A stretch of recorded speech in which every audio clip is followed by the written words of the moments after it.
सती प्रथा, जहां एक विधवा अपने पति की चिता पर आत्मदाह कर लेती थी, और बाल विवाह, जहां बच्चों की शादी बहुत कम उम्र में कर दी जाती थी, लंबे समय से पारंपरिक हिंदू समाज के साथ गलत तरीके से जुड़ी हुई हैं। हालांकि उनकी उत्पत्ति हिंदू धर्म ग्रंथों या शिक्षाओं में नहीं है, बल्कि ये प्रथाएं विदेशी मुस्लिम शासकों द्वारा भारत पर दुखद और हिंसक आक्रमणों की हताश प्रतिक्रिया के रूप में उभरी।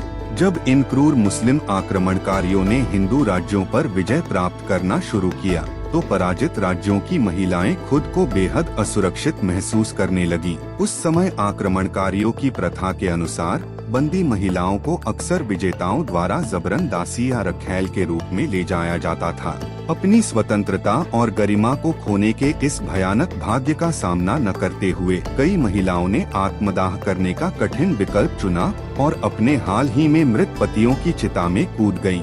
उन्होंने साहसपूर्वक आक्रमणकारियों के हाथों कैद और गुलामी में जीवन जीने के बजाय अपनी शर्तों पर मृत्यु को प्राथमिकता दी। यद्यपि अविश्वसनीय रूप से दुखद, उनके आत्मबलिदान के उद्दंड कृत्य ने सीधे तौर पर सती या विधवा को जलाने की प्रथा की उत्पत्ति को जन्म दिया। इसी तरह जब सुंदर युवा अविवाहित लड़कियों को हमलावर सेनाओं द्वारा अपहरण और यौन शोषण के लगातार खतरे का सामना करना पड़ता था, तो उनके हताश परिवारों ने बहुत ही कम उम्र में, कभी कभी 12 से 14 साल की उम्र में ही उनकी शादी कर देने का फैसला किया। यह उनकी रक्षा के प्रयास में किया गया था, इस तर्क के आधार पर कि मुस्लिम आक्रमणकारी उन लड़कियों को ले जाने से बचेंगे जो पहले से शादीशुदा थीं। इसलिए असहाय परिवारों द्वारा एक सुरक्षात्मक उपाय के रूप में जो शुरुआत की गई, दुर्भाग्य से आक्रमणकारियों के निरंतर खतरे के तहत सभी क्षेत्रों में बाल विवाह प्रथाओं की व्यापक जड़ें जमा गईं। तो संक्षेप में,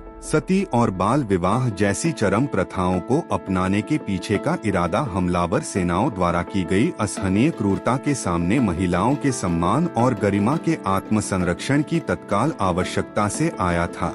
हालांकि आक्रमणों की भयावहता कम होने के बाद इन प्रथाओं की तात्कालिक उपयोगिता समाप्त हो गई। बड़े पैमाने पर सामाजिक जड़ता और परंपरा की गलत भावना के कारण सती और बाल विवाह 19वीं सदी के अंत और 20वीं सदी की शुरुआत तक बेहद प्रतिगामी और हानिकारक रीति रिवाजों में बदल गए थे। अब वे संस्कृति और विरासत के नाम पर अपने ही परिवारों और समुदायों द्वारा महिलाओं पर अत्याचार कर रहे थे। शुक्र है, भारतीय समाज के प्रमुख समाज सुधारकों ने 1800 के दशक की शुरुआत में इन प्रथाओं को साहसपूर्वक चुनौती दी। उनके अथक प्रयास और वकालत अंततः 1829 में सती प्रथा को गैरकानूनी घोषित करने और 1929 में बाल विवाह को प्रतिबंधित करने वाला कानून लाने में सफल रहे।